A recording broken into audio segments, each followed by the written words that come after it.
পুলি পিঠেদের বিভিন্ন সদস্যদের মধ্যে মুগের পুলি কিন্তু অত্যন্ত জনপ্রিয় একটি পিঠে। কিন্তু অনেকের কাছেই শুনে থাকি যে মুগের পুলি ভাজাটা নাকি অত্যন্ত সমস্যার, ভাজতে গেলেই নাকি সব ভেঙে যায়। অথচ ছোট্ট কিছু টিপস মেনে চললেই এই ভাজাটা কিন্তু হয়ে যাবে অত্যন্ত সহজ।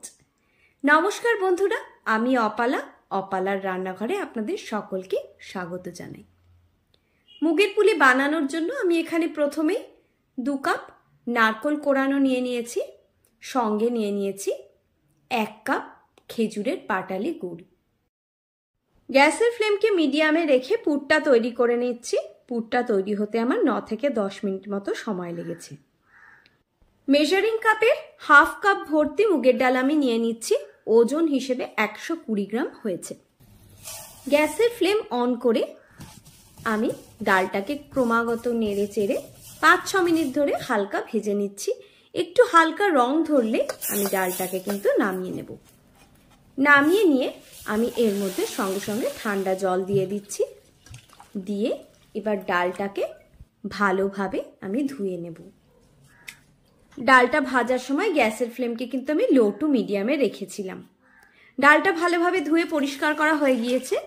এইবার আমি 2 কাপ জল দিয়ে দিচ্ছি, স্বাদ মতো নুন দিয়ে দিলাম।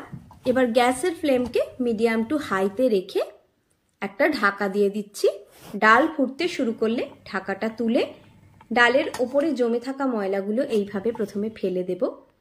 তারপরে জলটা একটু কমে আসলে গ্যাসের ফ্লেমকে লো টু মিডিয়ামে করে ডালটাকে ভালোভাবে সেদ্ধ করে নেব। এইভাবে হাত আর পেছন দিয়ে প্রথমে ডলে ডলে নিচ্ছি, তারপর একটা স্প্যাচুলা দিয়ে ডালটা সেদ্ধ হওয়ার পরে এইভাবে মিশিয়ে নিচ্ছি। এইদিকে আমি মেজারিং কাপের 1/3 কাপ চালের গুঁড়ো নিয়ে নিয়েছি, ওজন হিসেবে হয়েছে আমার 60 গ্রাম। এবার গ্যাসের ফ্লেম অফ করে দিয়ে চালের গুঁড়োটা অল্প অল্প করে আমি এই ডালের সঙ্গে মিশিয়ে নিচ্ছি ভালোভাবে। এখানে আমি 3 টেবিল চামচ পাউডার সুগার নিয়ে নিয়েছি। বাড়িতে থাকা চিনিটাকেই মিক্সিতে আমি গুঁড়ো করে নিয়েছিলাম, নিয়ে এখানে আমি সেটাই দিয়েছি। এইবার সেটাকেও ভালোভাবে মিশিয়ে নিয়ে দিয়ে দিলাম 1 টেবিল চামচ ঘি। ঘিটাকেও সবকিছুর সঙ্গে একসঙ্গে ভালোভাবে মিশিয়ে নিচ্ছি। এইবার এটাকে একটা থালার মধ্যে আমি নামিয়ে নিলাম। ভালোভাবে একটু মেখে নিচ্ছি মুগের ডালটা। মুগের ডালটা হালকা গরম থাকতে থাকতে হাতে অল্প একটু ঘি মাখিয়ে নিয়ে ছোট্ট ছোট্ট লেচি নিয়ে এর মধ্যে পুর ভরে ভরে আমি পুলিগুলো বানিয়ে নিচ্ছি। এটা ঠান্ডা করে কিন্তু বানাবেন না, তাহলে কিন্তু পুলিগুলো বানাতে অসুবিধা হবে। পুলিগুলো বানানোর সময় ফেটে যেতে পারে। একইভাবে আমি আরো একটা পুলি বানিয়ে আপনাদেরকে দেখিয়ে দিচ্ছি। খুবই হালকা হাতে এইভাবে চাপ দিয়ে দিয়ে একটুখানি বড় করে নিচ্ছি। তারপর মধ্যেখানে নারকেলের পুর দিয়ে, পুরটা খুব বেশি দেবেন না, তাহলে কিন্তু পুলিটা বানাতে অসুবিধা হবে। পরিমাণ মতন দিয়ে এইভাবে পুলিগুলো আপনারা বানিয়ে নিতে পারেন। সমস্ত পুলিগুলোই আমি একইভাবে বানিয়ে নিচ্ছি।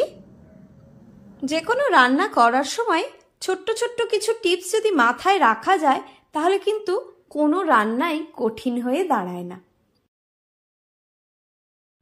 কথা বলতে বলতে একে একে আমার সমস্ত পুলিগুলো গড়ে নেওয়া হয়ে গেল।